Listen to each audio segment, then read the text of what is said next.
Welcome back, viewers. In case you're just joining us, this is the press reaching you live from the nation's capital, Abuja. Now we've been joined by our guest, Isa-Tochukwu Uthman, a legal practitioner. You're welcome to the studio. Thank you very much for having me, Olamide. All right, viewers, be reminded that our phone lines are open for you to call in and make your contributions known. All right, Tochukwu, how are you doing today? Yeah, I'm good. Very well. Thank you very much. I'm sure you've been hearing all of the things that have been happening on the polity for today. But now I think we should begin with the EU Observer Mission's report to Nigeria and the fact that the federal government has rejected it. They said they said they have very little hands to actually monitor the election, and they shouldn't be able to come up with that kind of result, saying that the election was not properly conducted. And some persons are wondering why the report came out just when the election tribunal was supposed to meet yesterday. So what's your take on all of this? Yeah, thank you very much for having me. I think my take with that EU report would not be too far from federal government position. Oh. And the reason being that their report, with regards to Nigeria election, is like a patient that has, malaria symptom, or when you don't have malaria symptom at all, and you feel like you want to just go and do a general checkup, in the hospital. Okay. So when you get to the hospital and they take your blood sample, definitely the doctor must detect malaria in your blood. Okay. And this is exactly, what happens to the EU reports. All over the world, election all over the world definitely must have flaws. You can't have it 100%. So I'm not even surprised, with the reports. I'm only surprised at the period within which they have released their report. Why? Do you understand? No election in Nigeria, apart from the global election all over the world. No election in Nigeria has ever happened without having some glitches here and there. So the report is not actually surprising. And then again, why the report should not be paid too much attention to. The report will have no effect to the tribunal. Parties that are, that felt aggrieved from the outcome of the election had taken a step to go to court to, to say that they are dissatisfied with the process. So it is left for them to prove whether or not the election was flawed, and then let the tribunal decide in their favor or otherwise. So that report is preemptive. Okay, honestly. If you say that the report is not supposed to be paid attention to, the tribunal has actually taken it as part of the evidence. Well, the fact that, you see, and that's another issue. Okay. And it has to do with law this time around. Of course, as a lawyer and a legal practitioner who, of course, every part of my life is spent in the courtroom, the fact that a particular evidence has been admitted by court is not sufficient enough to say that it's a proof that you are going to win the case or you are not going to win the case. It's just like a kind of support to the argument you are canvassing before the court. So regardless of whether or not they had admitted it, it doesn't have any major effect as to whether the tribunal is going to decide in the favor of the petitioner or the respondent. I'm beginning to wonder, the time of the release of the reports and the fact that the court could admit it. Shouldn't that mean that this kind of report is as important as possible? No, you wouldn't, of course, discard whether or not it is important, because the fact that it has been admitted by the court means that it is relevant. Because, like, the principle in law is that, before you can admit any evidence to prove your case, it means that it has to be relevant. So the basis for admissibility is relevance. Okay. It is because it is relevant to the determination of the tribunal, right? And that is why they admitted it. So the question of whether it is important or not does not even come to fore, because the court has admitted it. That means it is important to what the petitioner is seeking for. Yes. But whether the court would attach weight on the admissibility of such evidence is another issue entirely. Because you mentioned that the report is preemptive. Now let's talk about what you meant by that preemptiveness. What I really meant by preemptiveness is the fact that they had all the period, after the election, and they refused to release their report until it was almost very close to when parties had, about to close their cases for the other respondent to open their case, and then they are bringing up the result. So you will just know that you will be pushed to agree that they are working for some certain interests.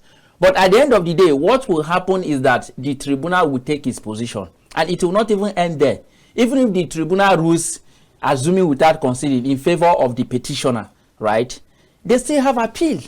Their right of appeal is there, lying before the Supreme Court. They can go to Supreme Court and then, you know, explore their right of appeal, and then the Supreme Court will take the final position. But whatever the report may be, the point is that it has been accepted and it has been admitted. So let's leave it for the tribunal to decide. Of course, we'll definitely leave it for the tribunal to decide. But then yesterday, our guest was saying something. Our guest said, for the results, the report rather, to be out at this time, it simply means that the EU is partisan. What do you make of that? I had hinted you on that already, that for the fact that they had to wait all along until parties were about to close their cases before they brought out the report, right? It just suggests that they are tilting to, you know, particular section of political party in Nigeria. But that is not even important. Let's not even go into that. Another issue that we should be concerned is that, yes, it was relevant to the matter in court, and that's why they were able to admit it. So since it has been admitted and the court is going to rely on that particular evidence and other evidence that has also been admitted as such, we would leave it before the courts, and for the court to determine whether it is weighty enough to grant the prayers that the petitioner is seeking. Yeah, the way I look at it, maybe from the legal perspective, as a lawyer, I would tell you that I don't have any fear that the report will make any impact.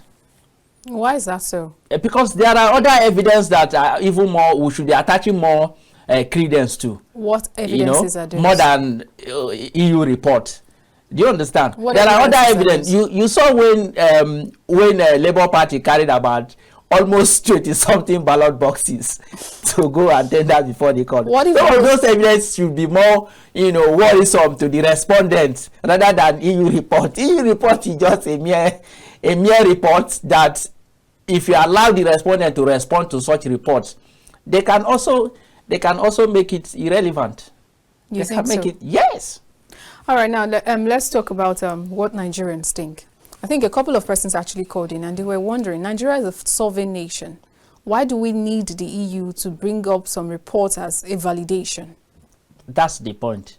That's the point. As a sovereign nation, actually, we should not also forget that we are signatories, to some of these international organizations. And for that reason, we have become a party, or rather, they are now part of what we do in this country in terms of strengthening our democracy. Of course, Nigeria is part of EU, and Nigeria even invited them, right, to come and observe the election. So even without looking at our membership, of EU, we have also extended our invitation for them to come and observe the election.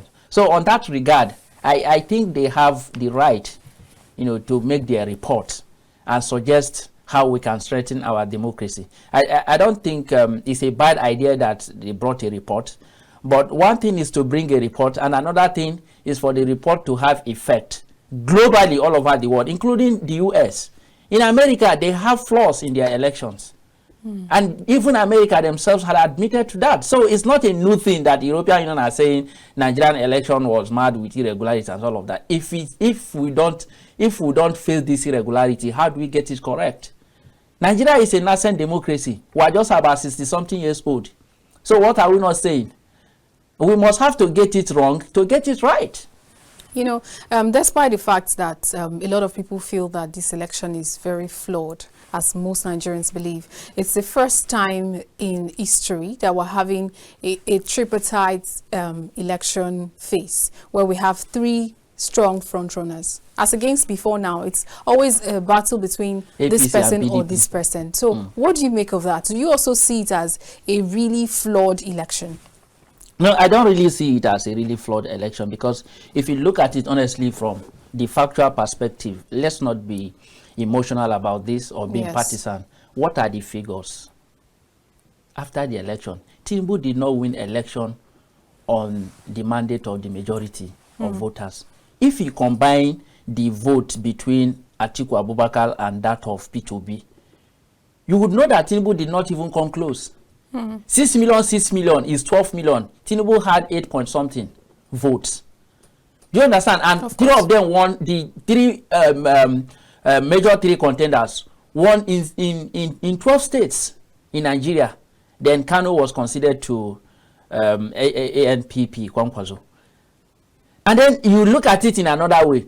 If P2B had not defected from PDP to Labour Party, we wouldn't have been having this conversation. The result would have been announced 11th hour, and APC will pack and go. But because of the political greed of our politicians, we find ourselves in this situation. So it will be very unfair to analyze the result of 2023 election, and then all you could arrive at is that it is flawed. Flawed how? How?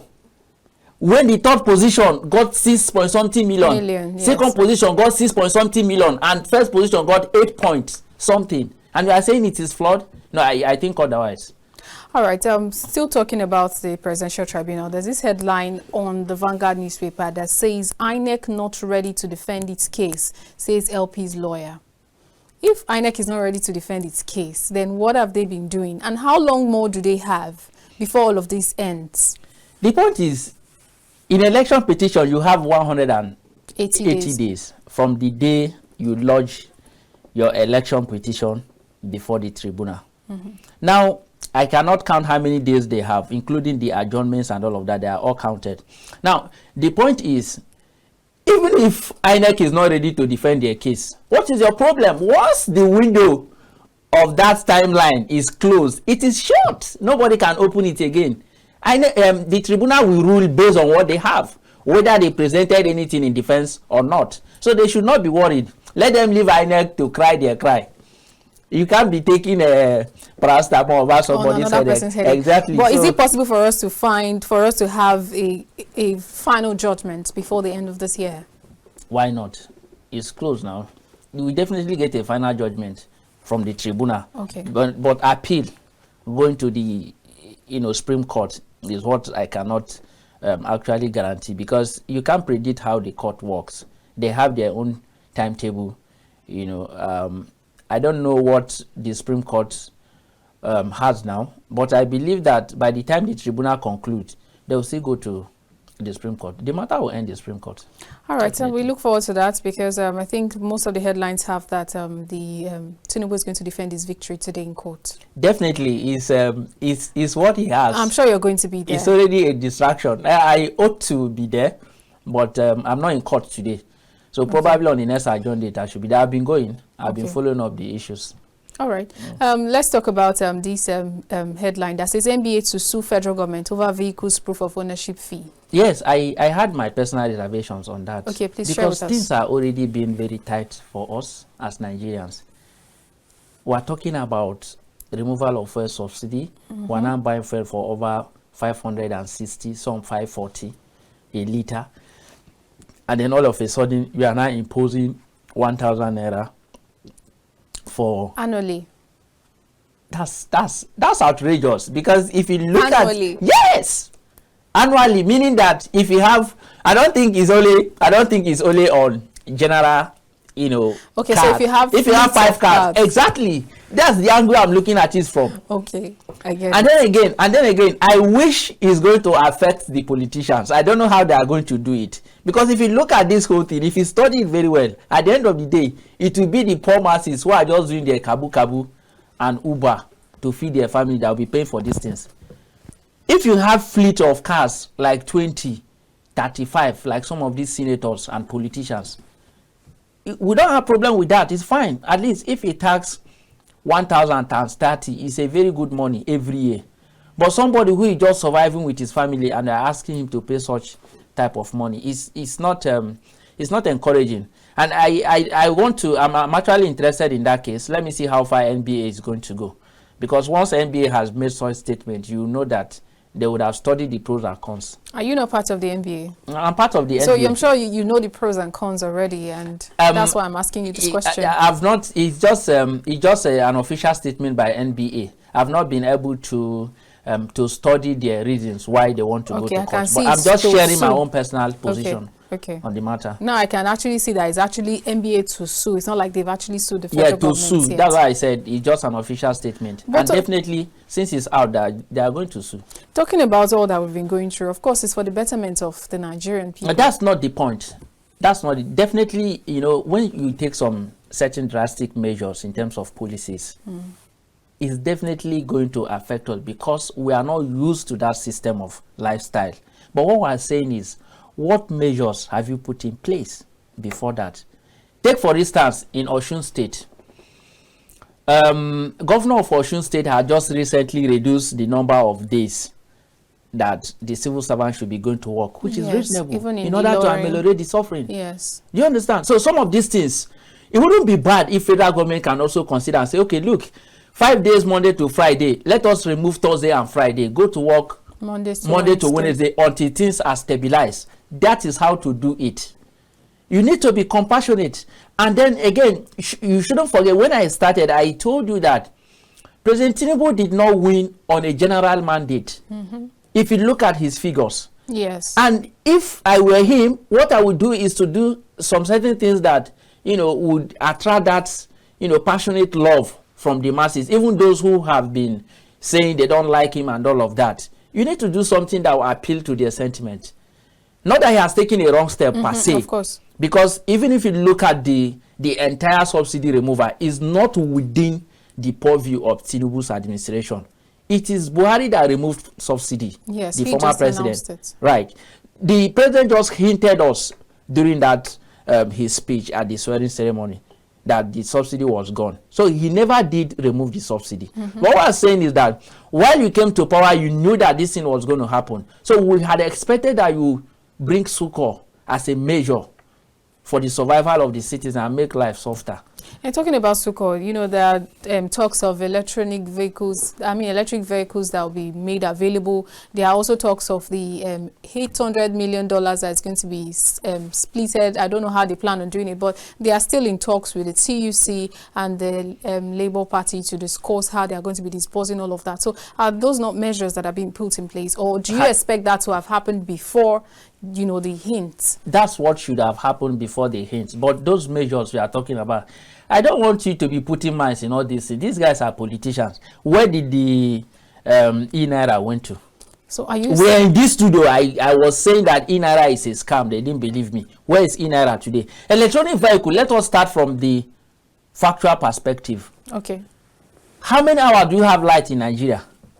They said they are going to make charging ports available at all filling stations. This thing is I don't want to be pessimistic. Of course, I know. But I can tell you that it will be almost close to impossible to achieve this. Why is that? Because we don't have light. We don't have light. Well, maybe they're going to generate more alternative source of power, because if they're going to make... Then let's begin to experience alternative source of power before we begin to talk about all these bogus ideas of bringing electric cars. And how many people, by the way, can afford the electric cars? Let's talk about the one that the oil marketers have chosen to, make available, first of all, to citizens to cushion the, the effect of the fuel subsidy removal. There is no bad idea per se in trying to bring such development for Nigerians to ease their suffering. But I am saying, what is the viability? Looking at our economic reality in terms of power supply and generation, we just have to be very realistic. Almost 90% of Nigerians who have light are self-generated with their money. You either look for source of power, put solar, or find inverter and install in your house. You are not relying on NEPA. In my house, I don't know when last I saw NEPA light. I can't afford fuel anymore. I don't have generator. You have to hustle for solar. That's what we're talking about. So what effort has government made to increase our power generation capacity? to talk about it. It is very rosy to make some of these statements, but I look at it as a political statement, honestly. So what about the issue of the $800 million that is currently being deliberated upon by TUC, the government, and Labour Party? How are they going to distribute it to reach me and you? Because the interest actually should not be focused on. The interest should be focused on the majority of Nigerians who lives in an average below per dollar a day. These are the interests. How does it get to them? Is it not in this country, me and you, that a certain minister fed some certain students while they were on lockdown with billions of naira? What are we saying? So the point is, I love the way the president has started, but he needs to slow down in terms of bogus promises, because at the end of the day, it will be so overwhelming that he wouldn't know which one to start with. Okay, do you think he's not hitting it right from the scratch? No, so far? He has started hitting it right from the scratch. When you say he needs to slow down on bogus promises, these electric cars, I'm not convinced. You know, it was a donation. This $800 something. From the oil I'm not marketers. also convinced that it will reach to the poorest of the poor. I'm not convinced, because we have tested it. Except if he wants to do something different. If you say that you're not sure it to get to the poorest of the poor, President Bola Ahmed Tinubu has been known to be a micromanager from his antecedents. That's not enough. So, do you think that he's just going to fold his arms? President Tinubu will not come down from the villa to do that. And that's one thing we don't understand about governance. Governance is about people around you, not you per se. Buhari had the interests of Nigerians at heart. He meant well for Nigeria. Most times, some of us were wondering whether the president reads the same newspaper that we read. And people are so convinced that they print a different paper for the president. And that's the point.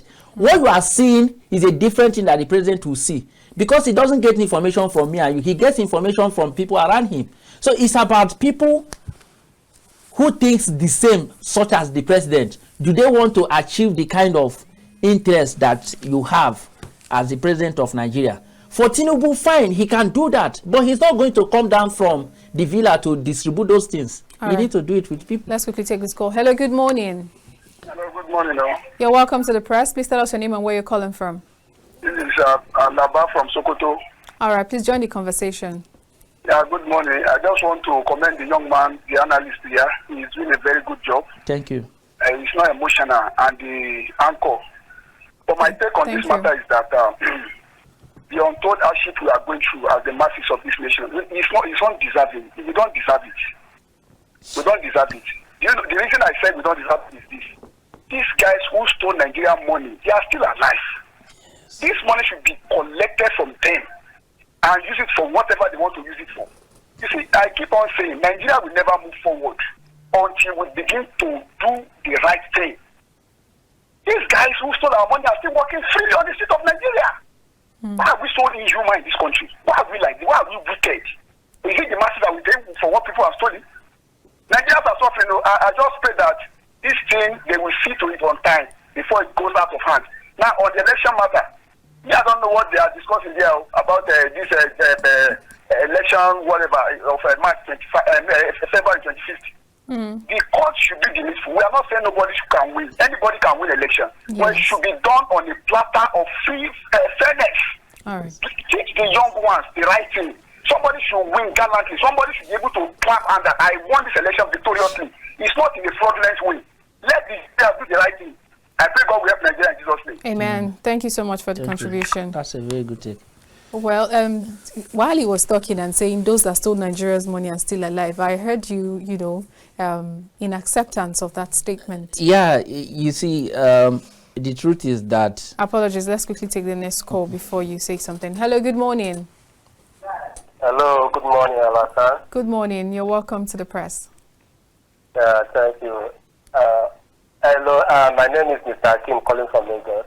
You're welcome. All right. Hello to Mr. Isa-Tochukwu. Thank you. How is your day, sir? Fine, thank you very much, Akim. Thank you with your analysis. I want to buttress the last caller. Okay. At least the last caller is a true Nigerian who actually know what we are, all of us are feeling. We are not trying to castigate the Mr. President. We know that the policies that he's bringing out are vital. But we pick still continue calling on him and whoever that is close to him to realize that sacrifice is not just for the masses only. The rich should also cry. The fact that the rich is crying in terms of buying the fuel is not enough. They don't cry anything.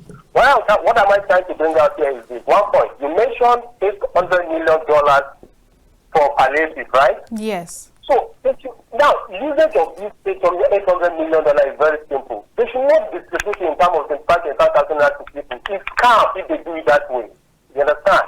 It's a simple thing. They can invest in business of transport. In order, you understand, they can buy, at the state of Nigeria, buy different luxurious buses. If the money is not enough, they can add more for it. After all, we have removed subsidy. Buy enough buses so that they invest it in terms of business that will be even directly to, and the fare that they are going to charge should be competitive to the one that the present people are charging now. At least if they are charging 500 naira, they should charge 300 naira. There will be competition.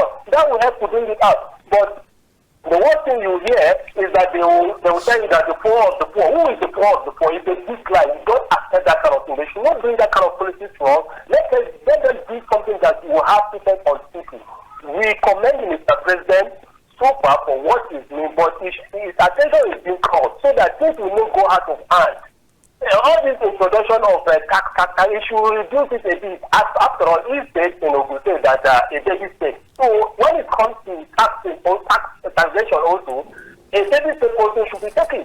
You don't just impose almost everything on Nigeria. So this is my point at this point. I hope Mr. President and somebody who is close to him is telling him, so they should not be deceiving him because he's receiving commendation. Yes, it's what receiving commendation is said, but there are certain things underneath that he might not know, and it can blow out.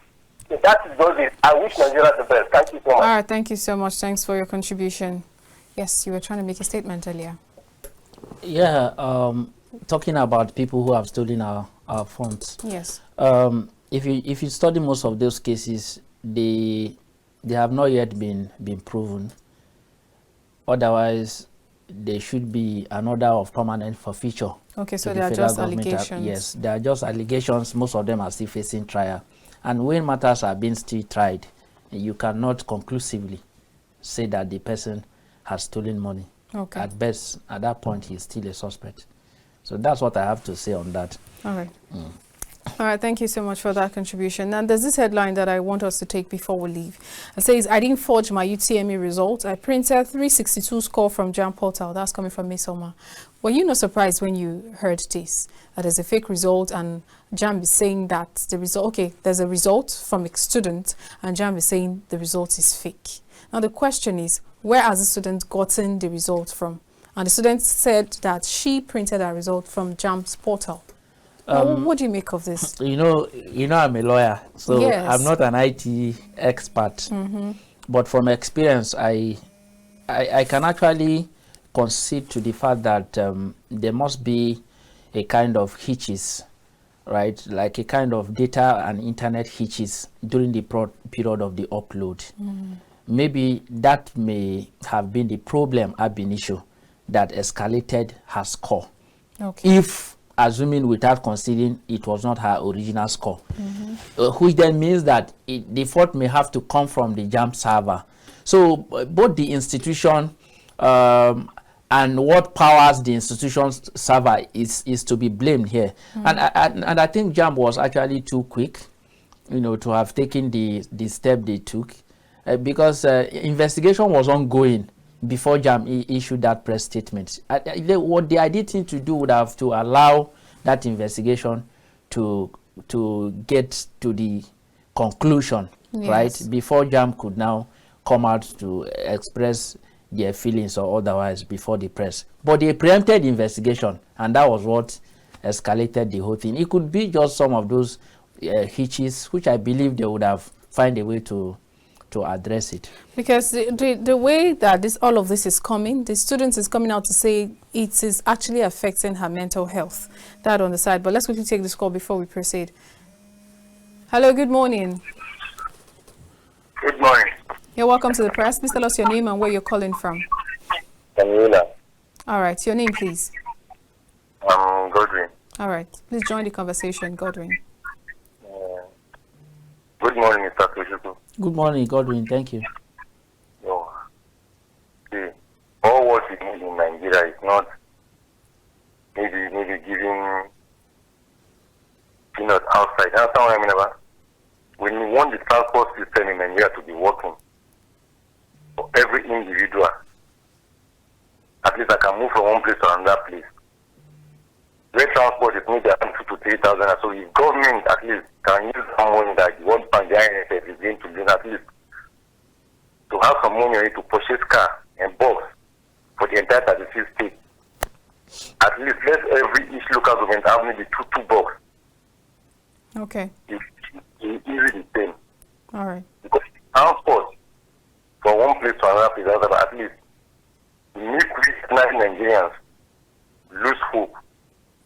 But whenever you maybe take for example now, from Yola to Minchika, it's supposed to be maybe around 1,500. You are paying almost 4,000 or 5,000.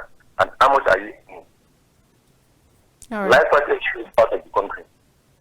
So that is the major problem. Because we know at least maybe from now to 3 years, that we know before we fall down entirely. We know that on quite right. Okay. Because we are not enjoying the subsidy. As the subsidy removal is very good, but we want government not to share it to any person, to buy box, distribute it across the state. That is where all the poor men and women will enjoy what they are doing. All right. But are you going to share in 2,000 or 3,000? What would that one do to me? All right. Thank you very much. That boat will take us maybe a year or 3 years, at least before the fuel crisis, before the fuel problem, crash down. All right. Thank you so much for that contribution. I was going to say something about this. You know, there is something we call Aerofy bus. Yes. What happens to those buses? So if I were the president, I would just channel some of this money to revive these things and then extend it to other states in Nigeria, and then conveyance will happen at a very minimum rate. Now, if you think about that as an option, do not forget that there are some rural areas. Well, I took a trip for this Salah break. I went to one of the remotest villages in Niger State. That's in the North Central.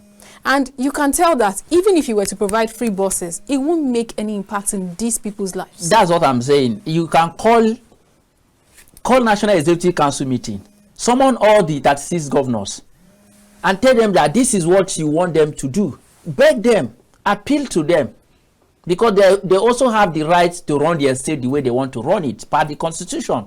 But we are the commander-in-chief. Summon them and tell them that, look, please, I want you to assist me. Take Nigeria from point A to point B. At this period of time, please let us inconvenience ourselves. Go and make this policy viable in your state. I'm telling you, we can get this done. And then it trickles down to the local government. The state governor should go home, call their local government chairman. This thing can be done. It is very easy. They can do it. We'll have the funds. All right. Thank you so much, Mr. Tochukwu. It's a good place to leave the discussion. I wish we had all the time in the world to talk more. Thank you very much. Well, thank you for your time this morning. Thank you. All right, viewers, that's how we draw the curtain on the show for today. We hope to see you again tomorrow. Until I come your way again next time, I am Olamide Alhassan. Do have a great day ahead.